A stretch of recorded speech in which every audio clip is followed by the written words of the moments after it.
For example, what if you commit a crime? Speaking to US Gamer at Gamescom 2019, Cyberpunk 2077 producer Richard Borzymowski explained how the repercussions will vary depending on your location. Quote, "In Pacifica, one of the poorer areas, you could probably shoot someone, and if nobody would see, then nobody would care. If you would do that in the city center, you would probably get some law enforcement because those areas are way more patrolled." End quote. Your ability to commit crime also speaks to the amount of freedom you'll have in this world.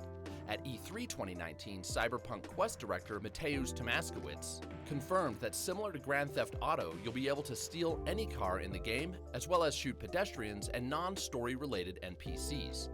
You can even run them over or even ram into large crowds. But if you get caught, Borzymowski made it clear that you're better off making a run for it. Quote, "Your options are to run away, fight them and run away, or fight them, and then die." End quote. Even if no police are around, we know that the game's gangs, which I'll talk about in a moment, might also dish out their own brand of vigilante justice should you cause trouble on their turf. In other words, you're free to push this world around, but the world will push back. That said, there is an area within this game that's well suited for players who aren't a fan of, well, consequences. Beyond the city limits are the Badlands, a lawless wasteland forsaken by everyone except scavengers and nomads, where you can explore dusty ruins and race along abandoned highways. So those are the areas you'll explore, but just how big will this world be? Comparisons to The Witcher 3 are inevitable, but if you're expecting Night City's map to surpass The Witcher, at least in terms of square mileage, you might be disappointed. Borzymowski said of the map, quote, "If you look at pure surface, right, square meters on the surface or square kilometers, then Cyberpunk might even be a little smaller than The Witcher," end quote. But that doesn't mean it'll feature less content. First off, Cyberpunk is way more densely populated than The Witcher, so it seems reasonable to expect more quests packed closer together. Plus, the city is way more vertical. While you won't be able to enter every building in the game, CDPR did say in a response to a question on their official Facebook page that, quote, "Night City has lots of buildings, and these buildings have floors. In a tall building, and we will have many of them explorable, each floor can house a lot of activities," end quote. And that's not to mention that the map has also been confirmed to feature multiple underground environments, giving the world even more depth. However big the map ends up being, the game will feature no loading screens and there will be a fast travel option. Even so, the preferred method of travel will likely be your wheels. The game will feature both cars and motorcycles, and we know that at least the cars will come in a range of different classes. You'll have utilitarian vehicles that are designed to get stuff done, luxury vehicles that are built for comfort and style, and armored vehicles that are good for vehicular combat. Unlike the rest of the game, driving gives you the option to switch between first person and third person. But what I think is perhaps the coolest feature of the cars in Cyberpunk 2077 is that they'll each have an AI that enables you to call any vehicle from anywhere right to your location. In that sense, cars in Cyberpunk are similar to Roach from The Witcher, but with more, wait for it, horsepower. Unlike Roach, your car will have a radio with multiple stations that you can switch between. And one last thing about vehicles is that there will be flying cars in Night City, but don't expect to fly around on your own. The devs have said you'll only be an occasional passenger in these vehicles during specific story beats. Regardless of how you get around, CDPR have said that all areas on the map will be available to explore from the very beginning of the game. That said, you'll likely want to avoid certain areas until you've progressed through the story and leveled up to match the enemies you'll encounter. I also want to mention that we haven't actually seen the map of Night City unless you count this subway map. Surely the map you use to mark quests and find your way around will look a lot different. One thing we have gotten a glimpse of is the day-night cycle, and it will impact gameplay. For example, certain quests will require for you to show up at a specific time, and some missions, like those that require stealth, might be easier to pull off at night. You'll also experience a fully dynamic weather system featuring the official weather of the future, acid rain. However, I have not been able to find out how or even if acid rain will affect gameplay. But weather and time of day are just tiny aspects of what give Night City its texture and depth. It's the people that make it feel like a living, breathing metropolis. For starters, the crowd and community systems have been enhanced from those used in The Witcher 3. You'll see dozens of NPCs on your screen at any given time, and they'll all be going about their day in realistic ways. And then there's the spiderweb of factions you'll encounter throughout the world. Let's start by looking at the 3 gangs we've seen thus far. First are the male Strummers, known for taking body modification to the extreme. As we'll get to later, body mods in Cyberpunk 2077 are called cyberware, and if you're wondering just how much cyberware the human body can handle before breaking down, well, take a look. And FYI, when it comes time to install your own cyberware, CDPR have said you won't be able to take things quite as far as these guys. Next are the Voodoo Boys, who lay claim to Pacifica and happen to be the best hackers in all of Night City. Lastly are the Animals, who are at odds with the Voodoo Boys and who go to great lengths to enhance their physical strength through juicing, working out, and installing cyberware. If you find yourself in a scuffle with the Animals, you better have some big guns or be a damn good melee fighter. They're also skilled in business, which helps them profit from the drug trade and illegal prize fights. But gangs aren't the only factions in Night City. There are also the far more powerful corporations. Here in the 2018 gameplay demo, V dealt directly with Militech, a massive weapons manufacturer and private military contractor. We also know that a corrupt and incredibly powerful financial firm called Arasaka will play a role in the game, as will a private space travel company called Orbital Air. Another organization that might affect gameplay in a particularly unique way is a medical insurance company called Trauma Team International. In an interview with WCCF Tech, then UI coordinator on Cyberpunk 2077 Alvin Liu described Trauma Team International as a sort of ambulance that will, quote, come in and help save you as long as you have their coverage plan. You're then taken off to a medical facility, end quote. So will you have to buy insurance in Cyberpunk if you want to avoid being left for dead? That would be interesting. The final faction of Night City I want to cover is Netwatch, which exists to police the world's AIs, and hackers, which by the way are also known as Netrunners. In this scene here, you have the opportunity to either side with Netwatch or hack into their systems yourself. You decide on the latter, and it doesn't go so well. This is a good time to mention that while you'll be able to form alliances with certain gangs and organizations during specific missions, you won't be able to ever permanently join any gang, faction, or corporation. Getting back to Netwatch, one of their goals is to protect people from one of the more mysterious areas within Cyberpunk called cyberspace. Cyberspace is a virtual expanse that you can visit, if you dare, by tapping in through a neural interface. According to CDPR, it's not only filled with malicious AIs, but nobody knows what happens there because nobody has ever come back alive, Netrunner or otherwise. That said, you'll likely be the first because V will go there as part of the game's story. And speaking of story, we don't know much, but there is one character who we know will be with you throughout the entire story, and that's Johnny Silverhand, played by none other than Keanu Reeves. Silverhand is an anti-corporate rock star who died many years prior and now exists in V's mind as a, quote, digital ghost, thanks to a chip that's been installed in your head. As for how Silverhand factors into gameplay, Tomaskowitz said in an interview at E3 2019 that you'll, quote, interact with him throughout the majority of the game and a lot of the plot revolves around him. He has a complicated relationship with V, and you can form this relationship in different ways based on how you play throughout the game, end quote. So it sounds like you'll be interacting with Silverhand's character quite a bit. But what about your character? Who will you be? Well, that's entirely up to you.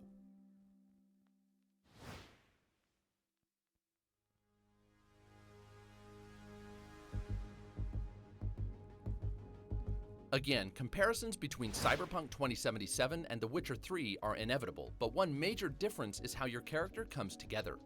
Whereas The Witcher 3 was based on an already established protagonist, Cyberpunk lets you decide who you want to be, and much of what you do in the game will be influenced by the decisions you make in the character creation process. One of the first things you do is select your backstory. You'll have 3 options, and depending on which you choose, your character will start the game with different equipment, and you'll start in an entirely different location within Night City. Of course, each backstory eventually winds up on the same main path, but they each basically act as their own prologue to the game. First is the Nomad. Nomads roam the Badlands of Night City, and they value freedom and independence over everything else. Then there are street kids who grew up in the underbelly of Night City and have survived by flexing their physical and technical strength. Lastly are corpos, who more or less have a degree in corporate corruption. They know how companies work and how to weaponize information to get ahead and destroy their adversaries.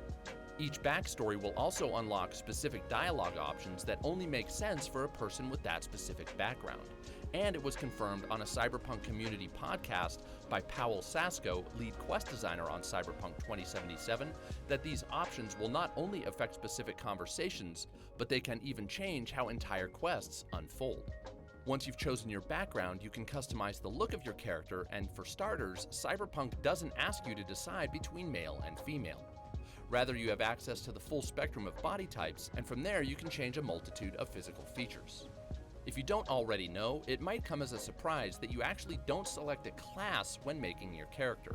You instead choose your class during gameplay through what the developers call a fluid class system, which I'll cover in detail later in this video. Your job during the creation process is instead to determine how effective your character will be at using certain skills that appeal to you. To do that, you'll assign attribute points to specific attributes related to those skills. The attributes available to you are body, intelligence, reflexes, technical, and cool. I'm making some assumptions here, but it appears that the more points you pour into one single attribute, the more proficient you'll become at using its associated skills. Let's go down the list, and bear in mind that while some skills are self-explanatory, others haven't been explained at all. First is your body attribute, which is associated with 4 skills: melee, athletics, two-handed, and shotguns. Next is your intelligence attribute, which is associated with just 1 skill: hacking. Your reflexes attribute affects your proficiency with handguns, rifles, and blades, while your technical attribute increases your engineering skill. And lastly, the attribute ambiguously titled cool impacts your nerve skill, as well as your ability to use sniper rifles and perform assassinations. One note is that your cool attribute has nothing to do with how cool you look, but rather how well you perform under pressure in both combat and conversation. Now you might be asking, what are all those squares at the end of each skill? Those are perks, and similar to attribute points, you can assign perk points which will unlock gameplay enhancements related to the associated skill. For example, your athletic skill lets you carry and hide dead bodies to conceal your presence. And by assigning points to a specific perk, you can unlock the ability to run while carrying bodies instead of merely walk. I don't know whether you'll get to distribute perk points at the outset of the game, but you'll no doubt earn them as you make your way through the world. And it's of course in that world where you'll learn the different RPG mechanics and gameplay systems that will no doubt make Cyberpunk 2077 one of the deepest and most engaging games of the year. Let's take a look.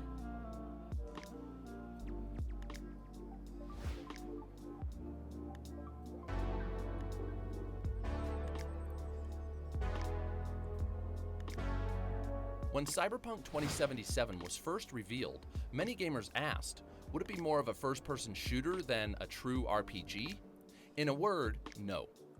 As put by Sasko, Cyberpunk is, quote, first and foremost an RPG where you play as V, a mercenary on the streets of Night City, a character that you can fully customize, picking life paths, picking skills and weapons, customizing the body of the character, and living the life in Night City, end quote.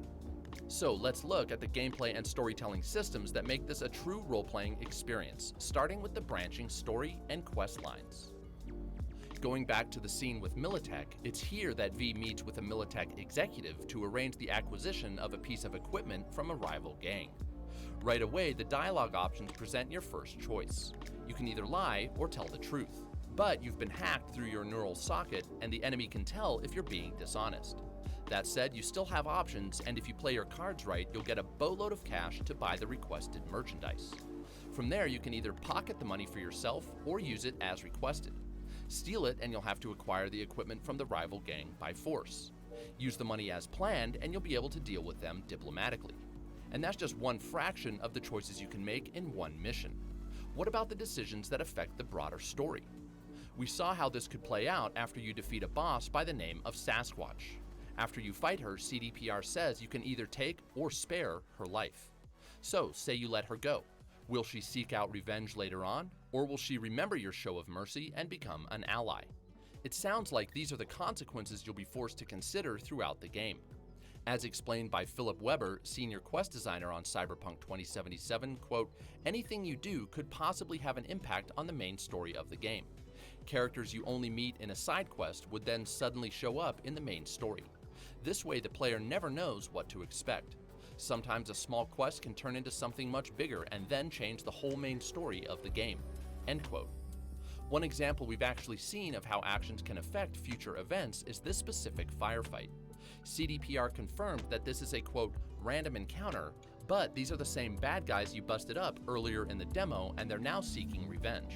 The implication being that while there's no telling when an ambush like this might occur, it wouldn't have happened had you not taken on the prior mission.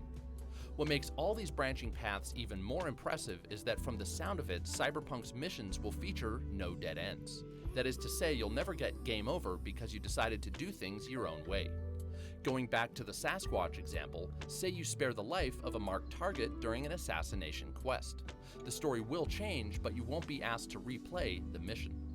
And speaking of missions, where will you find them? Well, that's where fixers come in.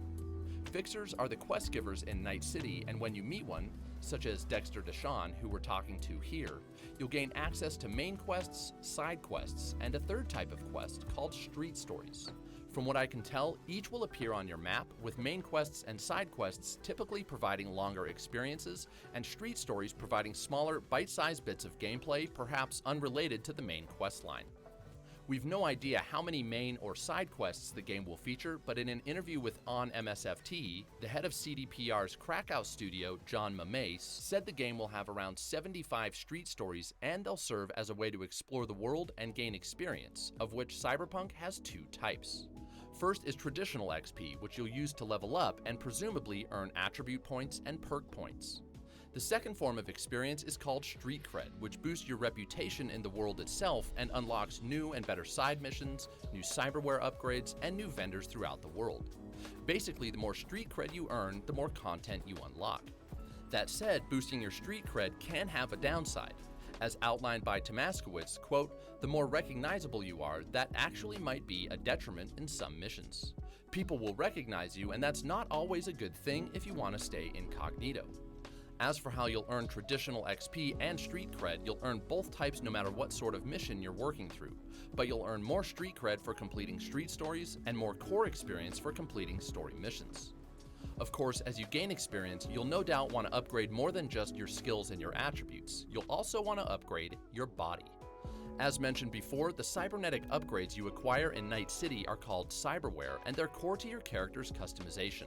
Now, most of your cyberware upgrades will be up to you, but two are installed automatically near the beginning of the game.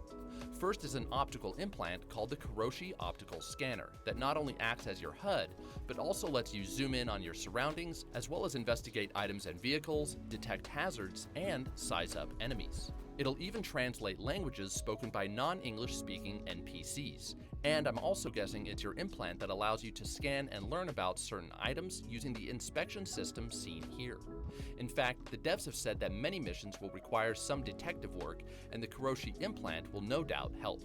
Also, the scanner will provide some seriously cool combat abilities, but I have an entire section devoted to combat, so I'll talk about that a bit later. Finally, if you like your optical abilities but not the HUD itself, Cyberpunk will feature a, quote, hardcore difficulty setting that will eliminate the HUD entirely. The second piece of cyberware that's installed early on is the Subdermal weapons grip, which feeds data such as ammo type, ammo capacity, and firing mode directly from your hand to your HUD. It also lets you use certain weapons that were previously locked, and it can increase the damage done by melee weapons. Now that's handy. Once you get further into the story, that's when things get really fun, with the opportunity to replace your arms and legs with cyberware, not to mention install chest and even spinal implants. You'll gain abilities like ripping open locked doors and performing a handy double jump, but again, I cover most of these abilities when I dive into stealth and combat. For now, just know that when it comes to character customization, cyberware is CDPR's trump card. It basically gave the developers license to give V all sorts of superhuman abilities that are believable because they fit logically within the world they've created. One last thing about cyberware is that, according to Sasco, you'll be able to upgrade each implant by installing particular items called shards.